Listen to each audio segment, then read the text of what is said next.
Okay. How long have you all been married? 14 years. 14 years, great. And Mark, I understand that you are a principal. Right, I began as a teacher and moved up, and now I'm a principal of an elementary school. Right? Okay. And you're a teacher and a principal as well. Yes, I am. By default. Yeah. And you homeschool how many now? At this point, it was 9, but we now homeschool 8. Great. Did you have a lot of fears about international adoption? We had friends of ours had adopted a baby through CWA from China, and I believe we had your normal concerns, kind of like you do when you're pregnant. What's the baby going to be like? Is there going to be anything wrong with the child? Those type of concerns. But Mark and I are very much, we take one step at a time and truly live by faith, I think, in that sense. So we didn't really worry about down the road too much. We felt like we could do younger children at this time because of our other children's ages. So we ended up with a 5-year-old and a 18-month-old. And that was how long ago? That was, seems forever ago, but it was only 3.5 years ago. Okay. When the children come and are part of your family, I'm almost taken aback when people ask me about, are they adopted? And I have to remember, oh, they are, because they are so much a part of us that it seems silly that they were adopted.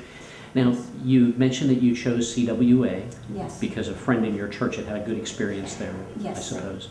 Tell me about your experience with CWA in general. Well, in the beginning, our first adoption, since we did 2, I guess I will cover our first adoption. We came up to a program called Abroad and Back, I believe, and it kind of went through what to expect when adopting, and I found that very helpful when we brought back our 18-month-old. But through the process, they're very good. We had a layout of what to expect, and I'd ask a question and realize it was on the paperwork they gave me. and so that was very thorough and helpful.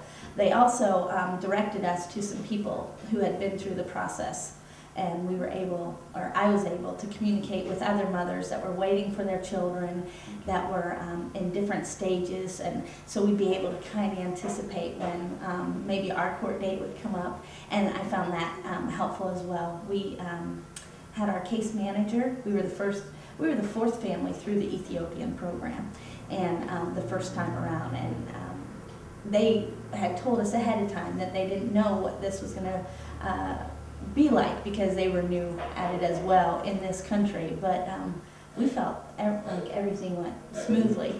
Now, smooth in adoption terms is like having a smooth pregnancy and ending up with a baby. I relate it to pregnancy because it's like, I think that God allows this bonding time as you wait and anticipate these children. And so there are things that occurred that we didn't understand would happen, but it's just, in the end, you end up with children, and it's been wonderful. Now, I want to talk to you about Maddie. Yes. Maddie, I understand, is your oldest adopted child. Is yes. that true? Mm-hmm. And I understand Maddie is 15. Mm-hmm. Yes. Tell us a little bit about Maddie's history. Where do you know that she came from? She's 15 today. Yes, today's her birthday. She came from the Walaita region, and actually the town of Soto. Her father passed away of HIV. Her mother is HIV positive, but is now receiving medicine. At the time they went up for adoption, her mom was not doing well. But then she began to do well and still wanted what was best for her children, knowing that she couldn't provide for them. And so they, Maddie, there are 3 siblings, Maddie, so a total of 4. And they went through the process.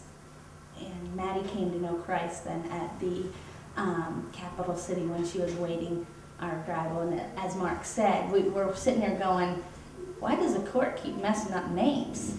And knowing, and that's one thing that God has taught us through this entire process is, whenever I thought I was procrastinating and not getting a grant application in, it was His timing. When we think, what's going on? Why isn't the paperwork right? Again, it's His timing, and He has it so perfectly set out so that the perfect parents meet the perfect child in the perfect timing. And through that, we have this wonderful blessing that allows for our progressive sanctification, and that we can all move forward. And without adoption, we would not be where we are today in our spiritual walk, and just Or our children. right, and understanding who God is. And so for that, we can't boast in Christ enough. Now, Maddie is a little bit of a different experience for you because you had adopted some younger children. Yes. And then you had this experience where you adopted one that was almost a teenager. Right. So what are the differences in adopting a young child as opposed to adopting a teenager? Specifically for the two, Bethlehem and Optama, the first two, came from orphanage type settings in which we don't really know much of their background. So they came back with some eating concerns and some attachment, detachment type issues in orphanage. The sibling group came from a mom and a dad, and they were used to having a mom and dad. And so their continuity or coming into our family and settling in was probably as smooth as you could have ever asked for. They just, boom, they're in and they're fighting and scratching just like they should be fighting and scratching. And so I think that was a big bonus. I think I think there's a difference in getting kids who've been in orphanage for a long period of time and have gone through kind of that cycle compared to these kids who weren't very long in orphanage at all. So I think that assisted in adopting these older kids. Yes, I know for me once he goes off to work, and then the first time we had two children and they don't speak English. And so you're adjusting. We don't speak Amharic. We don't speak Amharic, but learning to adjust and communicate with a child, knowing that a 5-year-old only speaks on a 5-year-old level anyway, and they do it a lot with body language, so that's easier. But when you bring the older children home that don't know English, they're used to communicating differently. So what I found is I'd have kids there that I couldn't communicate with, but yet they're there 24 hours a day. Homeschooling was a wonderful benefit because my job then was just teaching these character issues and working within the chores and using that because they were immersed then in the English language, but at a level that we could communicate, and I could begin to see the different issues. We had a problem where the two oldest girls would fight in their language, and so we had to, no, we aren't allowed to do that. You aren't allowed to talk at each other negatively in your own language because I don't know what you're saying. And so we had that, but probably that Maddie, because of coming the way she did and because of the capital C, the way that CWA has that set up in that orphanage, actually the waiting, she came ready to enter our home, and she came with such a wonderful attitude that it was not an issue. And I know that children are all different and that some don't come with that, but we were blessed that Maddie did. And so it has made our transition much easier. Yeah, she came with Christ in her heart.